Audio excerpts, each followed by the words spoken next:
Yes, very good morning, friends. Welcome to Sundar Innovations.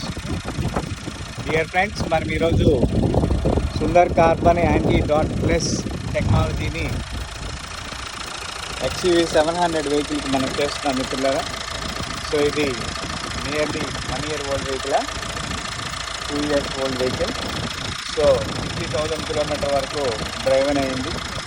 Vehicle conditions అన్నీ కూడా న్యూగా ఉన్నప్పుడు మనకి యాంటీ డాట్ తోటి అవసరం ఏంటి అనేది సామాన్యులకి, అంటే అందరికీ వచ్చే ప్రశ్నార్థకం ఇది.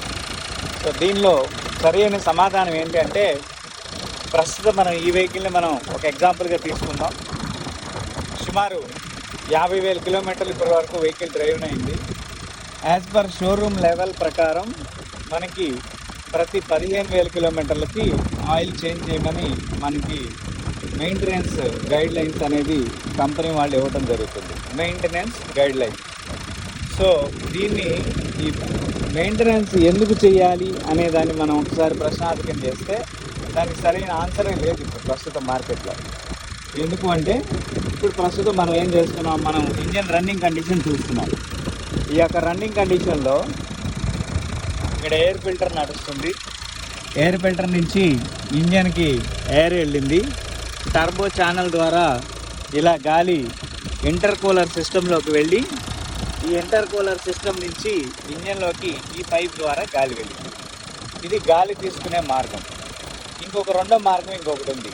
అది ఏంటయ్యా అంటే డీజిల్ తీసుకునే మార్గం. ఇక్కడ మనం చూస్తున్నాం, ఇది కామన్ రైల్ డైరెక్ట్ ఇంజెక్షన్. దీని ద్వారా డీజిల్ తీసుకుంటుంది. ఈ రెండు కలిసి పర్టికులర్ ప్రెషర్ ద్వారా టెంపరేచర్స్ ప్రొడ్యూస్ చేస్తాయి, అంటే ఫైర్ అవుతుంది. ఈ ఫైర్ అయినప్పుడు ఇంజన్ రన్ అవుతుంది. ఇప్పుడు ఇది ఫైర్ అనేది స్టార్ట్ అయిన తర్వాత ఇంజన్లో ఆటోమేటిక్గా కార్బన్ రిలీజ్ అవుతుంది. ఈ ఇంజనీరింగ్ రంగం ఇప్పటికీ దాదాపు 75 సంవత్సరాలు పూర్తి చేసుకుంది, లేదా 100-120 సంవత్సరాల పైబడి కూడా పూర్తి చేసుకుని ఉండొచ్చు. నాకు తెలిసి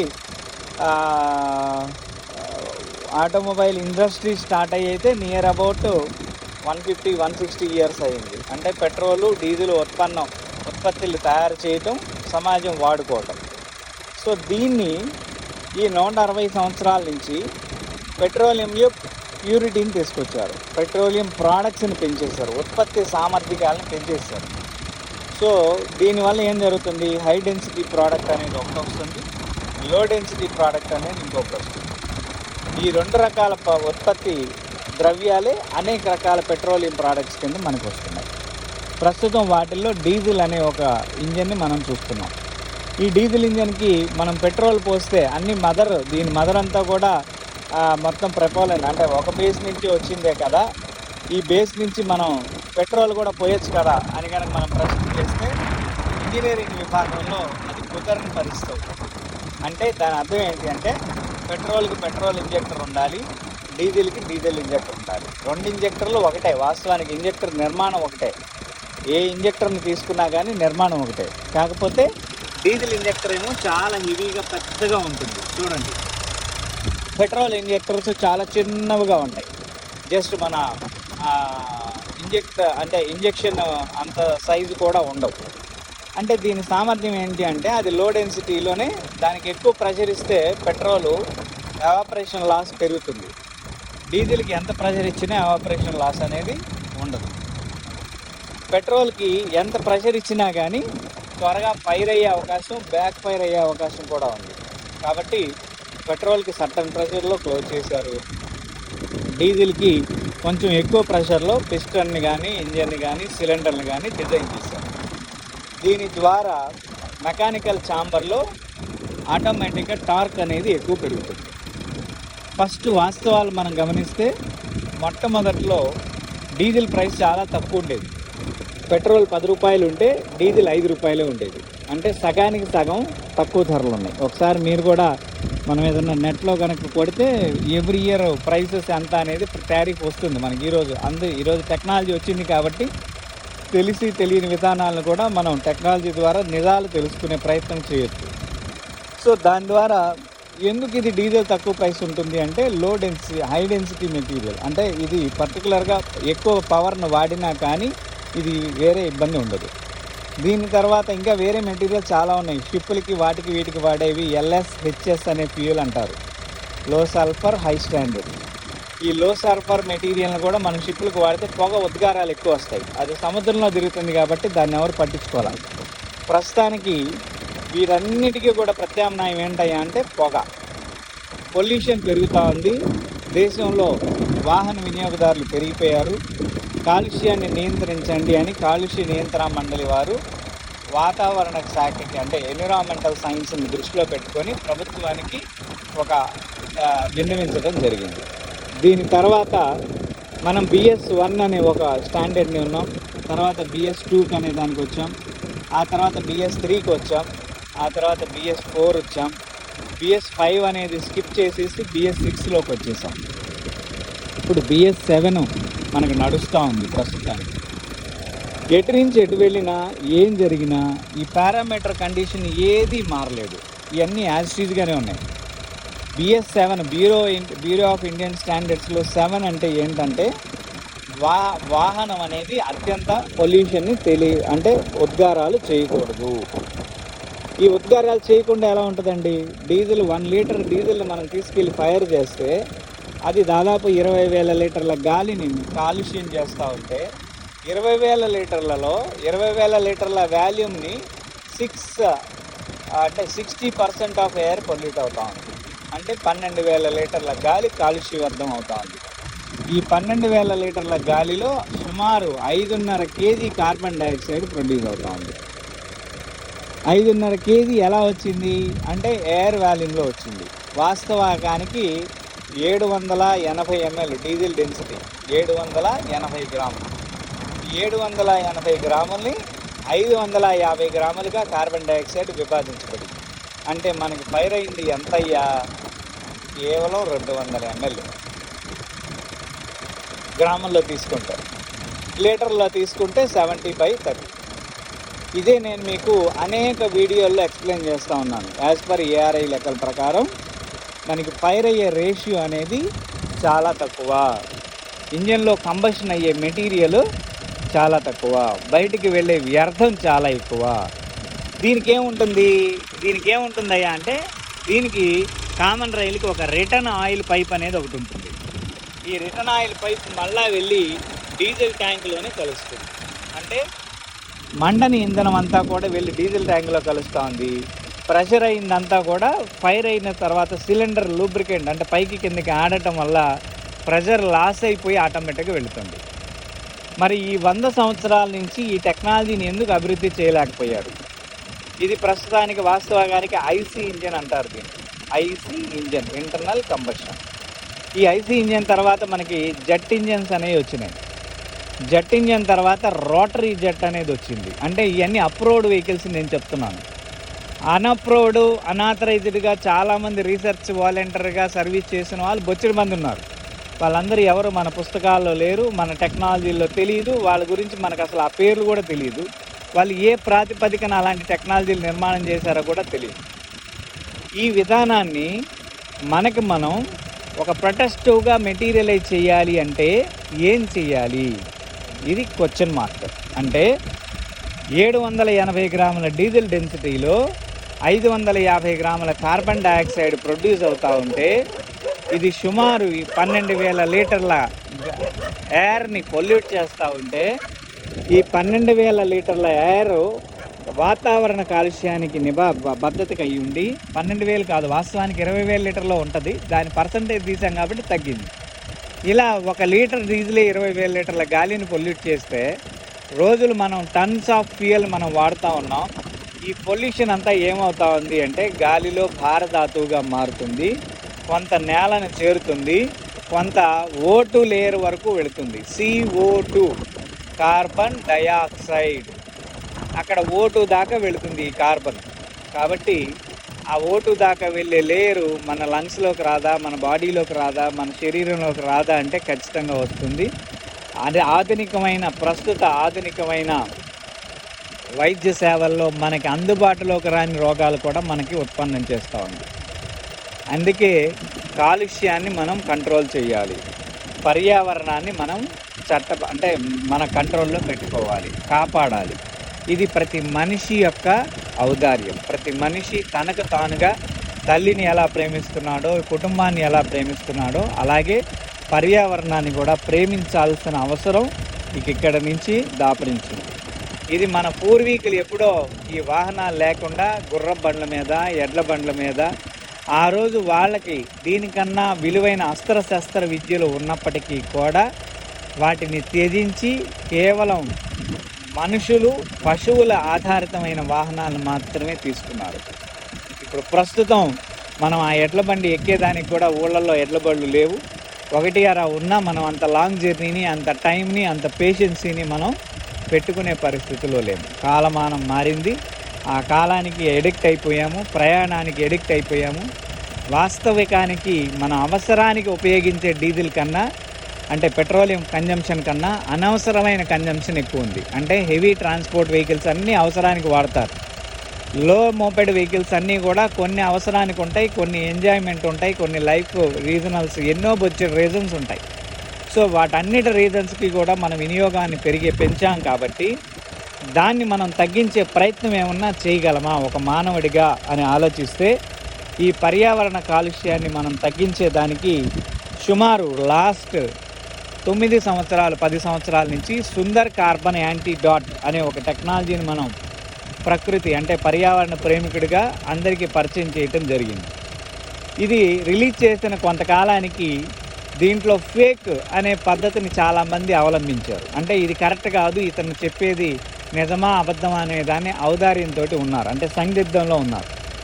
ఈ సందిగ్ధాన్ని తొలగిపోయే సమయానికి ఇది వాల్యూ అవుతుంది అనుకోగానే ఎవడైతే దీన్ని ఫేక్ అన్నాడో వాడే ఇంకొక ఫేక్ ప్రోడక్ట్ మనం ఎందుకు తయారు చేయకూడదు అని ఇప్పుడు ఇదిగోండి ఈ పర్టికులర్ ప్రోడక్ట్ మనం ఇంజెక్షన్ లోడ్ చేస్తున్నాం. ఇక్కడ ఒక మెటీరియల్, దీని యొక్క మెటీరియల్ దీంట్లో ఆల్రెడీ మనకి ఇక్కడ కనిపిస్తూ ఉంది. బ్లాక్ బోర్డ్ మీద వేసినా కానీ ఇది తెల్లగానే కనిపిస్తూ ఉంది. అంటే ఇలాంటి మెటీరియల్ మనం తయారు చేసి మనం పర్యావరణానికి విలువలు ఇస్తున్నాం. అంటే ఇది ఏం చేస్తుందయ్యా అంటే ఇంజిన్లో జరిగే కాలుష్య కారకాలను బంధిస్తుంది, తగ్గిస్తుంది. ఎలా తగ్గిస్తుంది? కార్బన్ ప్రొడ్యూస్ అవ్వాలి అంటే అన్బర్న్, మండకుండా ఉండాలి. మండితే కార్బన్ ఎట్టి పరిస్థితుల్లో ప్రొడ్యూస్ అవ్వదు.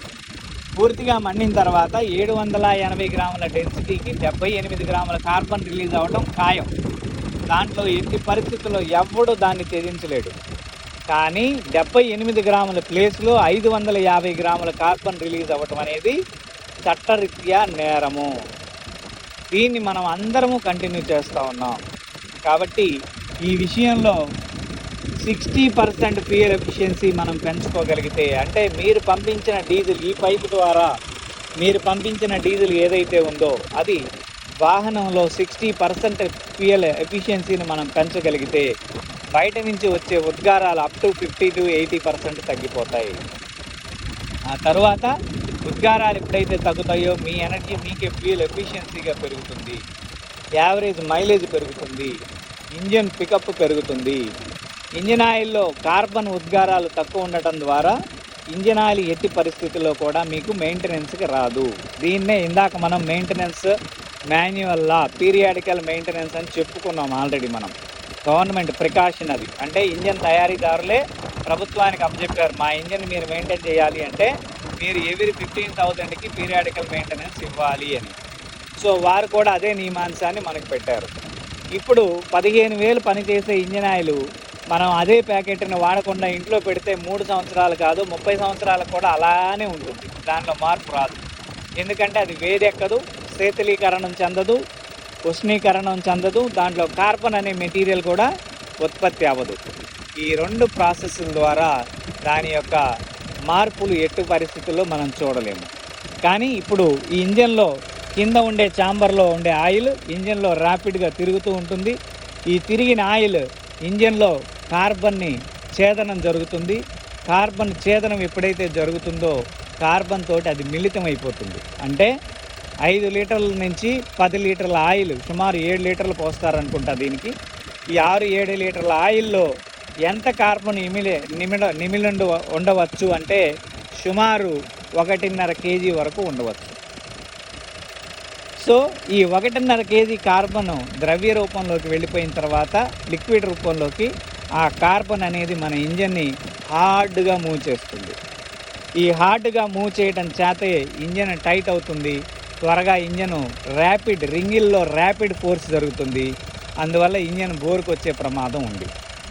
ఈ విషయాల్ని నిజ నిర్ధారణ తెలియకుండా మన విషయాన్ని పరిపూర్ణంగా నాలెడ్జ్ తోటి అంటే విలువైన విషయాల్ని మనం తెలుసుకోలేని పరిస్థితిలో ఉన్నప్పుడు, నాలెడ్జిని మనం గ్రహించలేనప్పుడే మనం నష్టపోతూ ఉన్నాం ప్రతి వాహనదారుడు. ఇప్పటికీ వీటన్నిటి ప్రశ్నలు అంటే ఇన్ని సమాధానాల తర్వాత నా దగ్గర నుంచి వెలువడే ఒక కన్జ్యూమర్కి వచ్చాను. నేను ఒక సామాన్యుడిగా నేను ప్రశ్నించుకుంటుంది ఏంటయ్యా అంటే, వాహనం ఫుల్ ఫినిష్డ్ కూడా, హాఫ్ ఫినిష్డ్ కూడా. ఫినిష్డ్ గూడ్ అనే పదం ఏంటి అంటే దానికి జీరో మెయింటెనెన్స్ ఇవ్వాలి. మనం జీరో మెయింటెనెన్స్ ఇవ్వగలిగిన దాన్నే ఫినిష్డ్ గూడ్ అని చెప్పాలి. సో దాన్ని ఫినిష్డ్ గూడ్ అనే అంటామా అనమా, మొదటిది అర్థం చేసుకోండి. రెండవది, ఈ ఫినిష్డ్ గూడ్ చేయటానికి మన దగ్గర ఏమైనా మధ్యతరమైన టెక్నాలజీస్ ఏమైనా ఉన్నాయా అంటే, ఈ ప్రస్తుతం మనం యాంటీ డాట్ నుంచి యాంటీ డాట్ ప్లస్ అనే టెక్నాలజీ ద్వారా మనం దీన్ని పరిచయం చేస్తున్నాం. దీని ద్వారా వాహన కార్బన్ వ్యర్థాలు తగ్గిపోతాయి, ఇంజన్ పికప్ పెరుగుతుంది, స్మూత్నెస్ పెరుగుతుంది, మైలేజ్ పెరుగుతుంది, ఏసీ టార్క్ పెరుగుతుంది. ఈ వాహనం నుంచి వెలువడే వ్యర్థకాలు ఏవైతే ఉన్నాయో ఇవన్నీ కూడా మానవ శరీరాన్ని అతలాకుతలం చేస్తున్నాయి. అలాంటి టాక్సిటీ అనేది ఆటోమేటిక్గా తగ్గిపోతుంది. ఢిల్లీ లాంటి సిటీస్ని మనం చూస్తూనే ఉన్నాం. గత 15 సంవత్సరాలుగా కార్బన్ వ్యర్థాలతోటి ఢిల్లీ 3 రోజుల నుంచి 5 రోజులు మూతపడతా ఉన్నాయి, స్కూల్స్ కానీ అన్నీ కూడా. రాబోయే రోజుల్లో మన పట్టణం అలానే అవుతుంది, మన పల్లెటూరు కూడా ఇలానే అవుతుంది. సో వాటన్నిటిని జరగకూడదు అంటే ఇలాంటి టెక్నాలజీ సామాన్యులకు కావాలి. దీనిని మేమే తయారు చేసి మేమే ప్రజలకి, అంటే ఎక్కడా కూడా ఈ ఫేక్ అనే మెటీరియల్ తయారు చేసిన వాళ్ళందరికీ చేరకుండా డైరెక్ట్ వాల్యూని మీకే మ్యానుఫ్యాక్చరర్ టు కన్జ్యూమర్కి అర్థమయ్యే విధంగా అందే విధంగా మేము అందించే ప్రయత్నం చేస్తున్నాం మిత్రులారా. సో దయచేసి ఈ విషయాన్ని మీరు అందరూ అర్థం చేసుకోవాల్సిందిగా మనవి చేస్తూ ఉన్నాను. ఈ వెహికల్ ఫంక్షన్ ఎలా పనిచేస్తుంది అనేది కూడా ఒకసారి మనం చెక్ చేసే ప్రయత్నం అయితే చేద్దాం. ఇది కొత్త వెహికల్ కాబట్టి ఎట్టి పరిస్థితుల్లో కార్బన్ అనేది చాలా తక్కువే ప్రొడ్యూస్ చేస్తుంది. అయినప్పటికీ ఒకసారి చూద్దామా ఎలా రిలీజ్ చేస్తుంది అనేది ఒకసారి చెక్ చేసే ప్రయత్నం చేద్దాం. యాక్సిలరేటర్ ఇవ్వండి.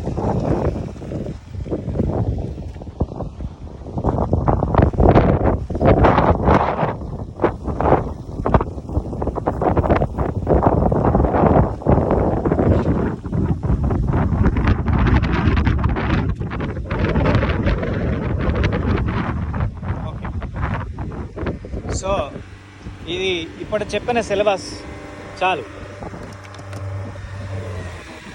ఇప్పుడు చెప్పిన సిలబస్లో ఈ వాహనం కార్బన్ పర్సంటేజ్ ఏం జరుగుతుందంటే, లోపల క్యాటలిక్ కన్వర్టర్ అనేది ఒకటి ఉంటుంది. ఈ క్యాటలిక్ కన్వర్టర్ ద్వారా వాహనం యొక్క కాలుష్యాన్ని నియంత్రించబడుతుంది. 2, ఎక్సలేటర్ అనేది కూడా ర్యాపిడ్ ఎక్సలేటర్ ఐడిల్లో ఉన్నప్పుడు కంట్రోల్ చేసే ఒక సిస్టమ్, అంటే సెన్సార్ ద్వారా ఏదైతే మనిషి మేధోశక్తితోటి చేయలేడో ఆ విధానాన్ని మనం ఒక సెన్సార్ ద్వారా మనం చేయొచ్చు. అంటే మెకానికల్ టూల్, మేధోశక్తి అంటే మెకానికల్ టూల్. ఈ మెకానికల్ టూల్ ద్వారా జరగని ఏ విషయాన్నైనా సరే మనం ఒక సెన్సార్ ద్వారా చేయవచ్చు. కాబట్టి ఈ సెన్సార్ ద్వారా వాటిని ఆర్పిఎం కంట్రోల్ మేనేజ్మెంట్ చేయటం ద్వారా మనం ఎక్కువ కార్బన్ ఉద్గారాల్ని మనం చూడలేము అనే దాన్ని మీకు తెలియజేస్తున్నాను. సో కాబట్టి ఇప్పుడు వాహనదారులందరూ కూడా మీ వాహనాన్ని ఎంత ఖర్చు పెడుతున్నారు, ఎంత కండిషన్లో ఉంది, ఆ ఖర్చుని ఎలా అయితే మనం ఆదా చేసుకోవచ్చు. ఇప్పుడు పెరిగే ఖర్చు, పోయిసిన డీజిల్ మళ్ళీ తిరిగి డబ్బు కిందకి మారదు, కానీ ఇక్కడ మైలేజ్ అనే ఒక విధానం ద్వారా పోసిన డీజిల్ ఖచ్చితంగా డబ్బు కిందకి మారుతుంది. ఆ మారే విధానాన్ని, ఒక ఉపాధిని వాహనదారులందరికీ కూడా కల్పించడమే ఒక అదృష్టంగా భావించి ఈ యొక్క టెక్నాలజీని మేము తయారు చేసి మీకు అందించే ప్రయత్నం అయితే చేస్తున్నాం మిత్రులారా.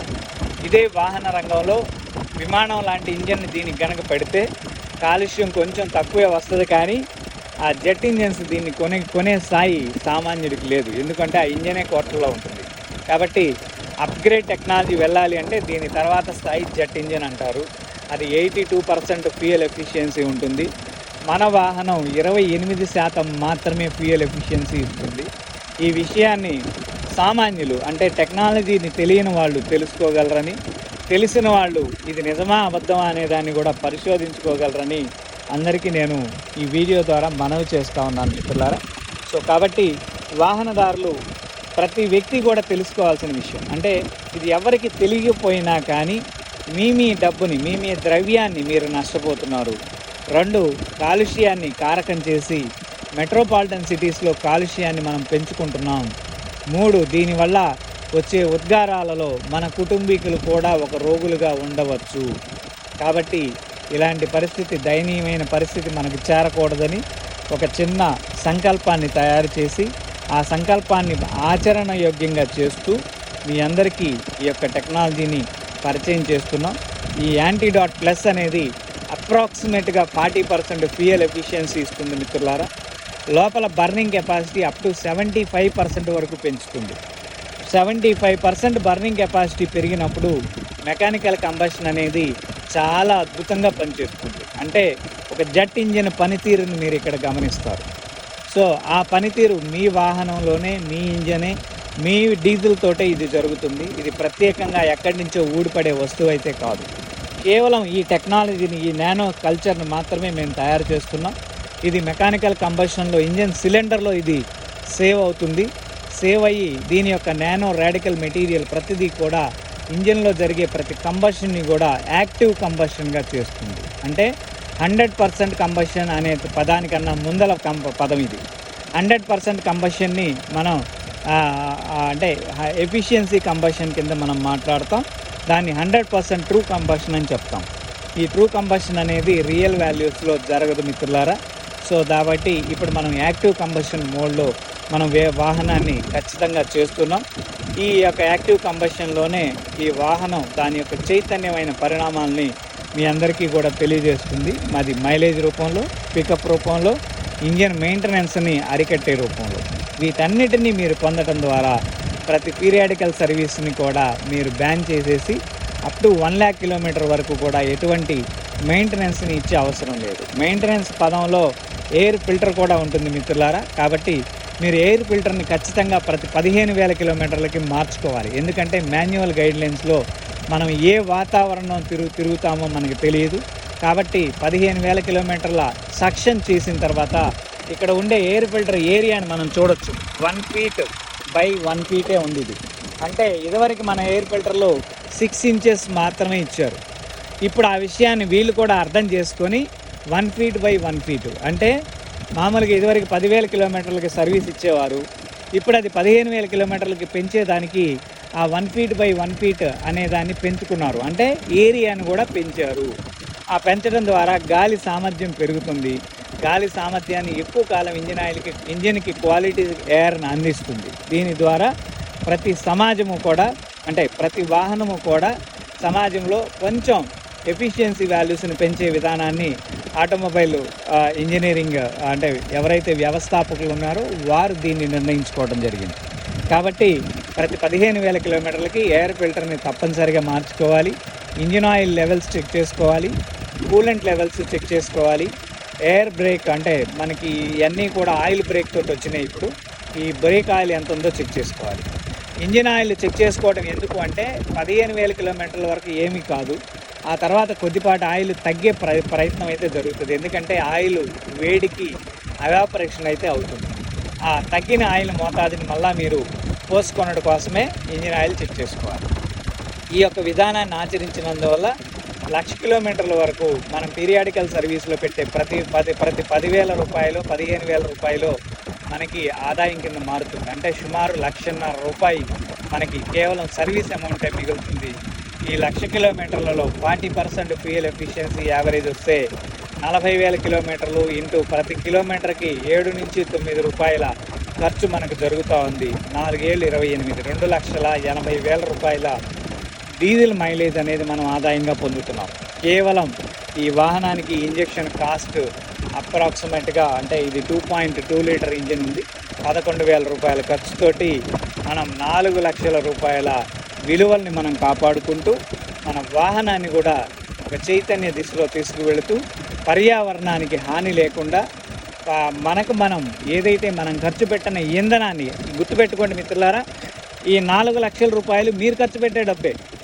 ఈ టెక్నాలజీ లేకపోతే మీరు ఈ డబ్బుని మీరు ఖచ్చితంగా మెయింటెనెన్స్కి, మేనేజ్మెంట్కి మీరు వాడతారు. ఆ వాడే ప్రతి రూపాయి మళ్ళీ తిరిగి మీ జేబులోకి వస్తుంది. ఈ డబ్బుతోటి మీరు ఇంకో కారే కొనుక్కోవచ్చు, లేకపోతే మీ పిల్లల భవిష్యత్తు కోసం మంచి చదువులు చదివించవచ్చు, లేకపోతే ఎవరికో అన్నదానం చేయొచ్చు. సమాజంలో హితం కోసం మీరు చాలా కార్యక్రమాలు చేయొచ్చు. కాబట్టి వాహనదారులందరూ కూడా నష్టపోవద్దని నేను మనవి చేస్తూ ఈ యొక్క వీడియోని ప్రతి వాహనదారుడికి కూడా నేను అంకితం చేసే ప్రయత్నం అయితే చేస్తున్నాను. ప్రతి ఒక్కరికి కూడా ఈ వీడియోని అందించే ప్రయత్నం జరుగుతుంది. సో ప్రతి ఒక్కళ్ళు ఈ వీడియోని విని చూసి అర్థం చేసుకోగలరని మనవి చేస్తూ ఉన్నాను. ఈ పర్టికులర్ ప్రోడక్ట్ కేవలం మా కంపెనీ అఫీషియల్ వెబ్సైట్ sundarinnovations.com అనే మా కంపెనీ అఫీషియల్ వెబ్సైట్ ద్వారా మాత్రమే మీకు తెలుస్తుంది, అందుబాటులోకి వస్తుంది. అదర్వైజ్ మాకెక్కడ డీలర్ కానీ డిస్ట్రిబ్యూటర్ కానీ ఎవరు లేరు. సో అలాంటి వారి పేరుతోటి ఎవరన్నా చెప్పినప్పటికీ వారిని మీరు నమ్మవద్దు. వారు మళ్ళీ ఏదైనా మోసం చేస్తే వాళ్ళు లీగల్ యాక్షన్ తీసుకోమని, మీరు వారిపై లీగల్ యాక్షన్ తీసుకోమని నేను సవినయంగా మీ అందరికీ మనం చేస్తూ ఉన్నాను. సో ఈ యొక్క విధానంలో అతి త్వరలో అందరూ కూడా వాటర్ ఇంజిన్ ఎప్పుడు అని అడుగుతున్నారు. ప్రస్తుతానికి ప్రభుత్వం వారే హైడ్రోజన్ మీద ఈ రోజుకి ఒక ప్రణాళిక తీసుకురాలేదు. కాబట్టి ఆ ప్రణాళికని త్వరలో సిద్ధం చేసే ప్రయత్నం అయితే జరుగుతూ ఉంది. ఆ సిద్ధం జరిగిన తర్వాత వాటర్ వెహికల్ని కూడా, వాటర్ కిట్ని కూడా, హైడ్రోజన్ కిట్ని కూడా ప్రతి వాహనదారుడికి అందించే ప్రయత్నం అయితే నేను చేస్తాను మిత్రులారా. ఆ ప్రయత్నంలోనే గత 21 సంవత్సరాలుగా ఈ యొక్క అహర్నిశమైన రీసెర్చ్ని మీకు అంకితం చేసే భావంతో మేము చేస్తూ ఉన్నాం. ఇది అందరూ కూడా మనస్ఫూర్తిగా గమనించగలరని మనవి చేస్తూ ఉన్నాను. సో ప్రతి వాహనదారుడు అర్థం చేసుకోవాల్సింది దేనివల్ల మనకి ఉపయోగం, దేనివల్ల మనకి నష్టం అనే విషయాన్ని మీరు సమయస్ఫూర్తిగా అర్థం చేసుకోండి. మారుతున్న టెక్నాలజీస్, ఇప్పుడు ఎల్ఈడి టీవీలు వచ్చినాయి, కళ్ళు పోగొడతా ఉన్నాయి. ప్లాస్మా టీవీస్ వచ్చినాయి, అంతకుముందల అంటే స్క్రీన్ మన ల్యాప్టాప్లో కూడా ఎల్ఈడి లిక్విడ్ తోటి వచ్చిందనమాట. ఆ లిక్విడ్ తోటి ఉన్న స్క్రీన్ ఎప్పుడూ మన కళ్ళని చెడగొట్టదు. దానికన్నా ముందల గ్లాస్ తోటి, దానిలో ట్యూబికల్ గ్లాస్లో ఉండే గ్యాస్ తోటి పిక్చర్ వచ్చింది. పీటీ టెక్నాలజీ అంటారు, పిక్చర్ ట్యూబ్. ఆ పీటీ టెక్నాలజీ మానవ యొక్క మేధస్సును ఉపయోగించి శరీరం యొక్క సమర్థతని, కళ్ళు ఎన్ని గంటలు సూర్యుడిని చూడగలవు, ఎన్ని గంటలు నిద్రపోతున్నాయి, ఎన్ని గంటలు రేడియో యాక్టివిటీని తట్టుకోగలవు అనే ఒక అంశాన్ని వాళ్ళు తెలుసుకొని ఆ యొక్క టెక్నాలజీని వాళ్ళు ఆ రోజు మనకి పరిచయం చేశారు. కానీ టెక్నాలజీ మారింది అని ఎల్ఈడి బల్బు మనకి సుమారు 180-200 సంవత్సరాల కిందటే మనకి డీసీ ల్యాంప్, ఎల్ఈడి ల్యాంప్ ప్రాచుర్యంలోకి వచ్చిన ఎల్ఈడి బల్బుకి రంగులు వేయకుండా కేవలం తెల్లటి రంగుతోటి ఇప్పుడు ఇది కొత్త టెక్నాలజీ అని మనకి తెలిసిన టెక్నాలజీని మనకు అమ్మే ప్రయత్నం చేస్తూ ఉన్నారు. దాని ద్వారా కూడా కాంతి విరోధం అనేది మనకి ఏర్పడి మన శరీరంలో కంటిలో ఉండే రెటీనా పొర దెబ్బతినే పరిస్థితి కూడా జరుగుతుంది. కాబట్టి ఈ విలువలన్నీ కూడా సమర్థవంతంగా ప్రతి టెక్నాలజీలోనూ ఉన్నాయి. అంటే ఒక ఆటోమొబైల్లోనే కాదు, చూసే టీవీలో ఉన్నాయి, వాడే కరెంటులో ఉన్నాయి. ఇంటి చుట్టూ కరెంటు వైర్లు చుట్టుకొని మనం లోపల కూర్చొని టీవీ చూస్తూ ఉన్నాం. అదే ఫ్యాన్ కోర్ చుట్టూ కరెంటు వైర్లు తిప్పితే అది మ్యాగ్నెటిక్ ఫీల్డ్కి తిరుగుతూ ఉంది, భ్రమిస్తూ ఉంది. ఆ భ్రమణంలో దానికి ఏదైతే మ్యాగ్నెటిక్ ఫీల్డ్ ఇది ఉందో, ఫోర్స్ ఉందో, దీనికి కూడా అంతే లాస్ కూడా ఉంటుంది. మనం ఇంట్లో కూర్చున్నప్పుడు మనకు కూడా ఆ మ్యాగ్నెటిక్ ఫోర్స్ అనేది మనల్ని ఇది చేస్తుంది. అదేవిధంగా మన ఊరు చుట్టూ ఆరాలాగా ఈ ఎలక్ట్రిక్ దీన్ని పెట్టుకున్నాం, అదంతా ఓపెన్ ఎయిర్లో ఉంటుంది. ఎయిర్ కండక్టివిటీ మెటీరియలే కాబట్టి అది త్వరగా వదిలేస్తుంది. అంటే పవర్ కండక్టివిటీ మెటీరియల్ కాదు, అది యాంటీ కండక్టివిటీ మెటీరియల్. కాబట్టి దానివల్ల ఎక్కువ విరోధము మనకి కలగకపోయినప్పటికీ ఎంతో కొంత విరోధం అయితే జరుగుతూ ఉంది.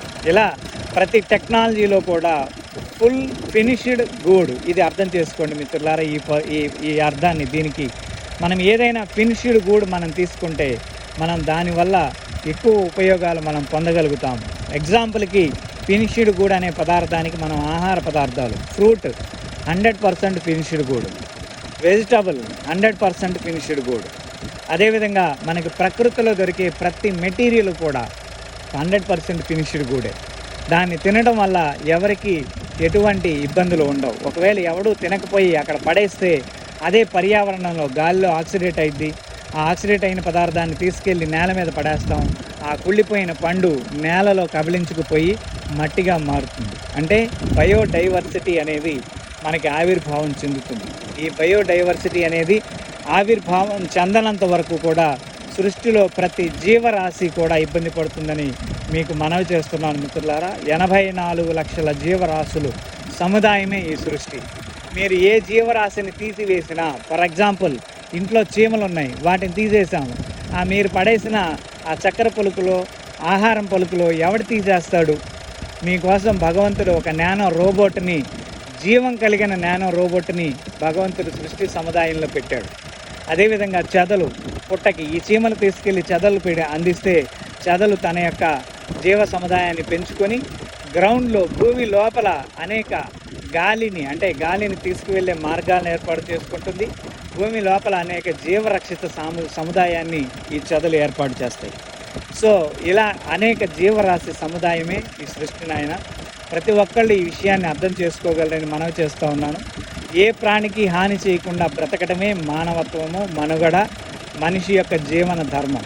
కాబట్టి ఈ విషయాన్ని మీరు ప్రతి ఒక్కళ్ళు అందరికీ తెలియచేస్తూ మీ యొక్క మనుగడలో మంచి విషయాలని, మంచి ధర్మాలని ఆచరించగలరని, ఈ యొక్క యాంటీడాట్ టెక్నాలజీ గురించి మీరు ఎక్కువగా ఈ విధానాలను కూడా తెలుసుకోగలరని, సృష్టి ధర్మం గురించి మేము కూడా ఒక 18 రకాల ఆధునికమైన టెక్నాలజీలో ప్రతి దానికి యాంటీడోట్ మెటీరియల్ని మేము తయారు చేస్తూ ఉన్నాం. అవరోధాలు ఏదైతే ఉన్నాయో వాటికి ఆ రోధాన్ని కలిగించేదానికి అవరోధాలని మేము తయారు చేస్తూ, ఆ అవరోధాన్ని మనం శరీరానికి కానీ, మానవాళికి కానీ, సృష్టికి కానీ ఎక్కువ జరగకుండా ఉండే విధానాన్ని కూడా మేము పెంపొందించాము. వాటన్నిటిని మీకు మానవ జాతికి మనం అంకితం చేసే ప్రయత్నం అయితే చేస్తున్నాం మిత్రులారా. సో దీన్ని మీరు అర్థం చేసుకొని ప్రతి ఒక్కళ్ళు కూడా వాడగలరని, వాడి ఆనందించగలరని నేను మీ అందరికీ మనవి చేస్తూ ఈ వీడియోని ప్రతి సామాన్యుడికి, ప్రతి తెలుగువాడికి, దేశంలో, భారతదేశంలో ఉండే ప్రతి వ్యక్తికి అండ్ ప్రపంచంలో ఉండే ప్రతి వ్యక్తికి కూడా ఈ యొక్క వీడియోని డెడికేట్ చేస్తూ సెలవు తీసుకుంటున్నాను. Thank you very much.